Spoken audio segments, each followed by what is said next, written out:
Hello and welcome our dear viewers to RTD's News English Edition. Today for the highlights we got.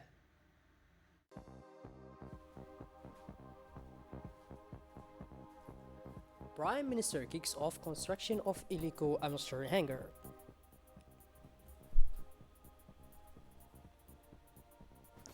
And on the international scene, police officer killed, suspect shot, dead.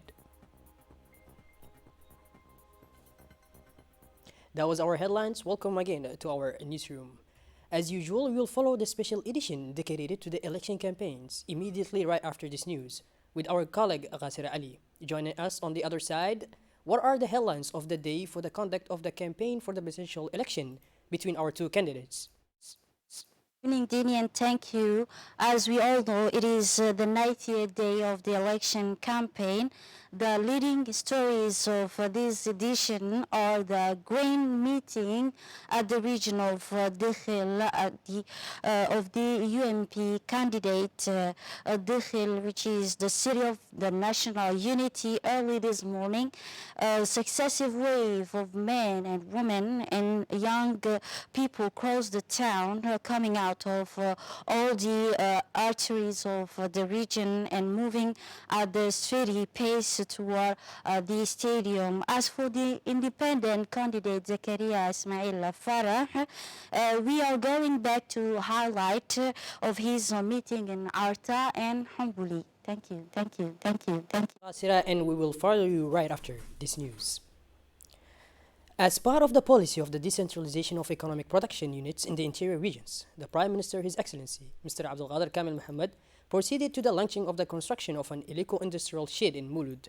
The Minister of Finance and Economy, His Excellency, Mr. Ilyas Musa Dawali, the President of the Ports and Free Zone Authority, His Excellency Abu Bakr Hadi, the Minister of Commerce, Hassan Hamad, the Prefect of Dikhil, Adam Musa Darar, the President of the Regional Council, Abdurrahman Yunus, and the coordinators of the UMP of Dikhil, as well as the young entrepreneurs native of Mulud, notably Madame Filsan and Ilyas. The area of this new hangar service is 8,000 meters of service. The Ilico workshop will be set up on the hangar side and will be operating at this time of 500 meters too. The Ilico factory has acquired new modern equipment to increase its production with the aim of making profit and also to improve the working conditions of its employees in the factory. The head of the primacy, His Excellency Mr. Abdul Qadir Kamil Mohammed, in an interview with us, expressed his appreciation for this factory project, which is located a little far from the local market, and encouraged them to persevere in the success of their project and congratulated the designers of the project.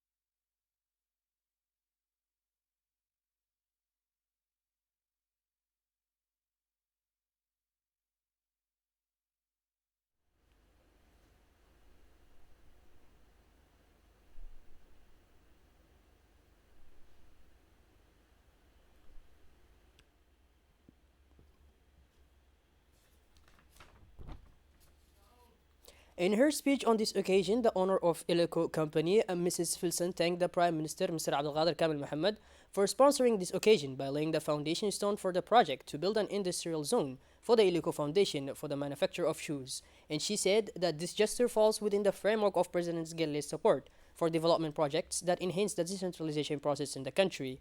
We will do our best to present our products in the best conditions and in a favorable environment and redouble efforts to upgrade the quality of the shoe manufacture.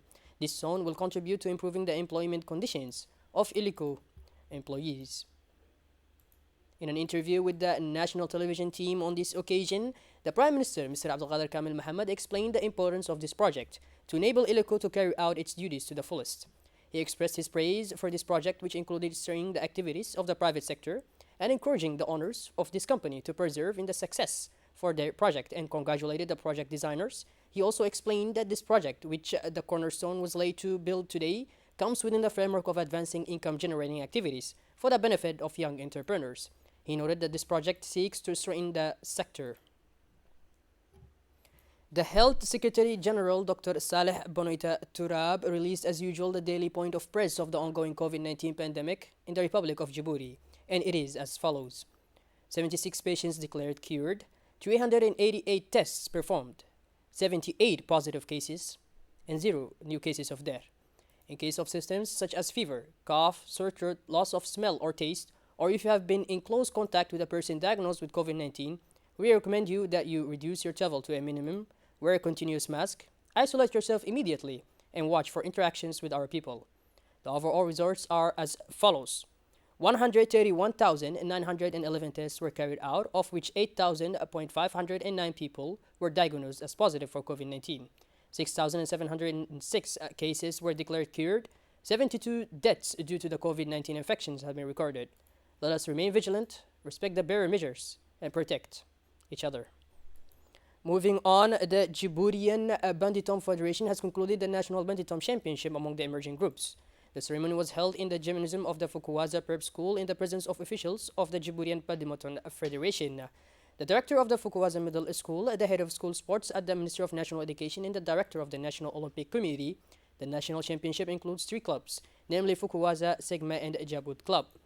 He won the first place in the National Badminton Tournament. Abdurrahman Yassin from the Boys Junior High School is from Fukuwaza High School. Among the girls, Ikram Farah from Fukuwaza High School won finally.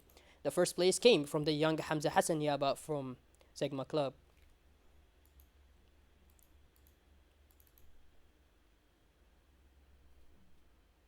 It is with great sadness that we learn the death of Mr. Muhammad Yusuf Umar yesterday, Friday, 2nd March 2021, in Hargeisa, where he was being treated in a hospital. The deceased was an uncle and a highly respected personality known for his wisdom and kindness. He left behind a large family, including 3 widows and 13 children and many grandsons. The deceased was the father of our colleague, Hawa Muhammad Yusuf, presenter of the Arab TV News.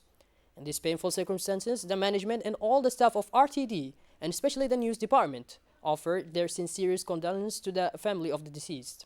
Inna lillah wa inna ilayhi raji'un.